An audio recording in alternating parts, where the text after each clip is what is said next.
Hello and welcome to the Grand Line Review, your source for everything One Piece, and more specifically Sagas in Minutes, the series that aims to equip you with the basic knowledge to leap into the wilderness of One Piece. And today we're going to be delving into some more classic era One Piece and start our exploration of the Grand Line with the Alabasta Saga.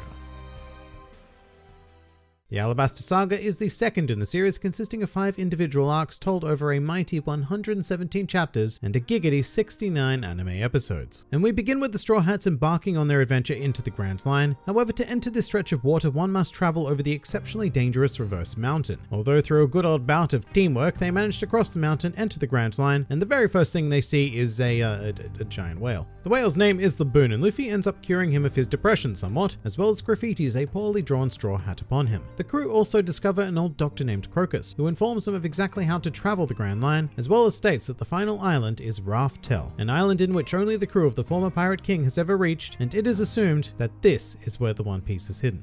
During this time, there's also some tomfoolery with some mysterious antagonists known as Mr. Nine and Miss Wednesday, who were trying to kill Laboon so that they could feed his juicy whale meat to their hometown. Things do not go well for them, but eventually the two beg the Straw Hats to take them to an island named Whiskey Peak, to which Luffy surprisingly agrees. And as the group leave Reverse Mountain, we linger on Crocus for a bit, who reveals that he once knew the former Pirate King and ponders over whether the Straw Hats are the pirate crew that they've been waiting for. Upon arrival in Whiskey Peak, the crew are greeted as heroes and even treated to a soiree of sorts. However, this was but a clever ruse, and it is revealed that the entire island was populated by agents of an underground organization named Baroque Works, who were planning to capture Luffy and turn him into the world government to claim his 30 million berry bounty. Unfortunately for them, and very impressively, despite having won drinking contests against 13 individual people that night, Zoro manages to stay alert and proceeds to take out the entire town of roughly 100 bounty hunters. Nobody is capable of stopping him whatsoever, not even the higher ranking Baroque Works agents. However, eventually Luffy wakes up and, misunderstanding the situation, begins a fight with Zoro. In the meantime, 2 officer agents arrive on the island known as Mr. Five and Miss Valentine, who are in search of a spy within their organization, although they find themselves in the way of the fight between Luffy and Zoro and end up being beaten exceedingly quickly. After witnessing such strength, the choice is made to reveal the true identity of Miss Wednesday, who is actually Princess Vivi of the Alabasta Kingdom.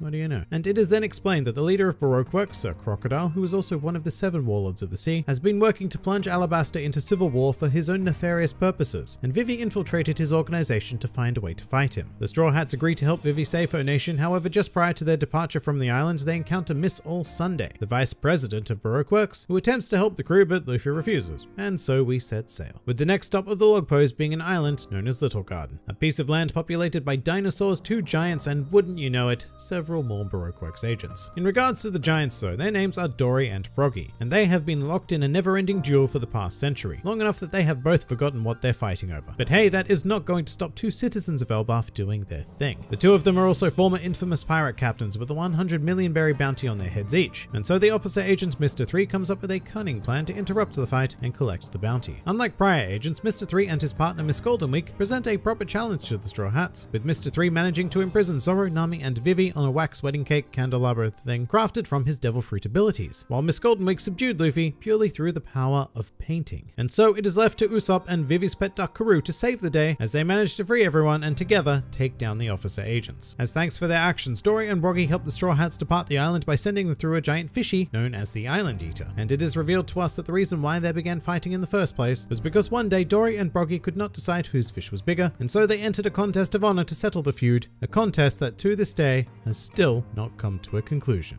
But with that out of the way, it's now on to Alabasta, right? Wrong. Whilst on Little Garden, Nami caught a deadly fever, and so the Straw Hats have to put their mission on hold to find a doctor, which leads them to Drum Island, a bit of a wintry wasteland that had recently been sacked by a pirate known as Blackbeard, causing its former king Wapol to flee in fear. Now Wapol is a bit of a dick, and so he happened to take all of the island's best doctors with him, well, all except for one, that is, a person referred to as a witch by the townsfolk, Dr. Kureha. Unfortunately, Kureha took up residence in Drum Castle after Wapol fled, and so it is put upon Luffy to carry both Nami and an injured Sanji all the way up the highest mountain of the island, barehanded by the way, to which Luffy barely makes it to the top, and the 3 are taken in for medical treatment by Dr. Kureha and her assistant, a reindeer called Tony Chopper. Well, he's half reindeer anyway. Chopper was originally a reindeer, however at a certain point in his life he stumbled across the Hito no Mi, and upon consuming it he gained a human level of sentience, as well as the ability to transform into a human and a half-human, half-reindeer form. Following this, he was exiled from his herd and labeled a monster by the human residents of the island, and only found solace in one person, his mentor, Dr. Hiruluk. However, various tragedies struck and Hiruluk took his own life in front of Drum Castle, prompting Chopper to beg Kureha to train him and sparking his dream to become a great doctor and cure all disease. Shortly after the Straw Hats arrived, the former King Wapol returned to the island to reclaim his throne, but remember, he's a bit of a dick, and so he was promptly defeated by Luffy and Chopper himself would go on to join the crew in order to travel the world to broaden his medical knowledge and make his dream come true.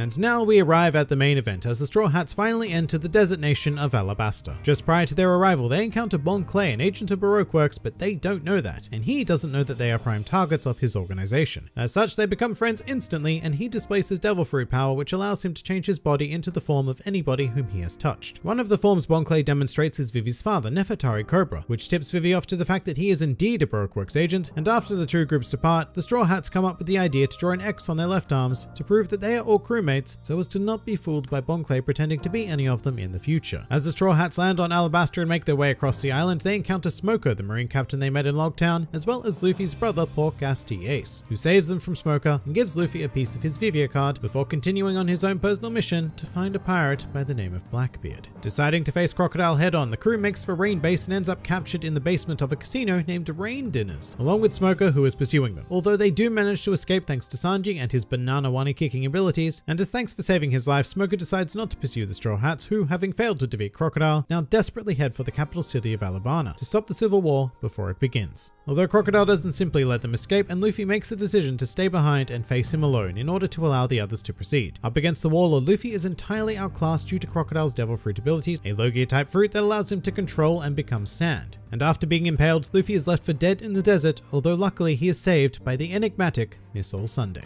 Elsewhere, Vivi and the Straw Hats are unsuccessful in preventing the war from beginning, and the city becomes engulfed in battle, during which the Straw Hats each face off against a high-ranking agent of Baroque Works, with the battles looking a little something like this. Nami takes on her first one-on-one opponent, Usopp teams up with Chopper to take down an officer-agent duo, Sanji defeats an Okama, and Zoro learns how to cut steel on the fly in order to come out on top against the infamous assassin, Das Bones. Meanwhile, Princess Vivi makes it all the way to the palace, confronting Crocodile, and is saved by Luffy just before he kills her. And so Luffy vs. Crocodile, round 2, begins. The difference this time is that Luffy knows Crocodile's weakness being water, and so the fight is not anywhere near as one-sided, but Crocodile still manages to defeat Luffy a second time. Shortly after, it is revealed that Crocodile's goal in Alabasta was to reach a poneglyph, which are indestructible stones inscribed with an ancient language. In this case, the poneglyph located on Alabasta was said to detail the location of the ancient weapon Pluton. Miss All Sunday, who was hired by Crocodile because she can read this language, refuses to tell Crocodile what is truly written, prompting Crocodile to attempt to murder her, resolving that he will raise the entire kingdom until he finds the weapon. At this point, Luffy catches up to him and the two begin their third and final bout. By using his own blood as a water source, Luffy is able to strike Crocodile in a desperate battle and gains the upper hand, despite being poisoned by the Warlord's hook. And finally, in a moment of stunning resolve, Luffy exclaims that he will become the Pirate King and surpass Crocodile, kicking him into the air and punching him through solid bedrock with a barrage of strikes, leaving Crocodile defeated and the Kingdom of Alabasta saved. After exposing Crocodile, the civil war ends immediately, and Crocodile himself is arrested by Tashigi, a subordinate of Captain Smoker. As a result of their actions, Zoro is deemed a threat by the world government and is assigned a bounty of 60 million berries, while Luffy, having defeated one of the 7 warlords, has his bounty increased to a mighty 100 million berries.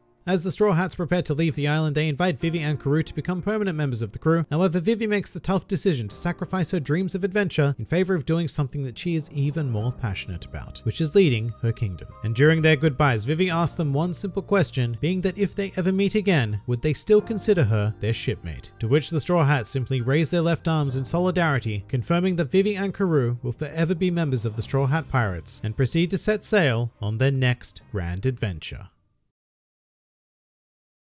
Next time on Sagas in Minutes, we'll be heading pretty high up into the heavens in order to break down the events of the Sky Island Saga. If you enjoyed this video and the content this channel produced in general, then please do consider donating to the Grand Line Review Patreon, because the support of all of you amazing people is what continues to make this channel possible. And if Patreon isn't quite your style, then please do leave this video a like, share, or subscribe, because it also helps support this channel an incredible amount. And if you'd like to join the fun at any time, then please do head over to my Discord server, where a wide array of shenaniganry takes place on a daily basis. And finally, please do comment with your thoughts on the Alabasta Saga. This has been the Grand Line Review, and I'll see you next time.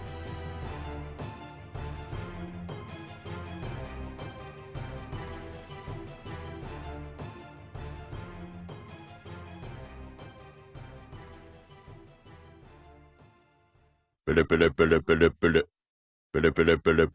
this is Sir Crocodile. I mean, Mr. Zero. Who is this?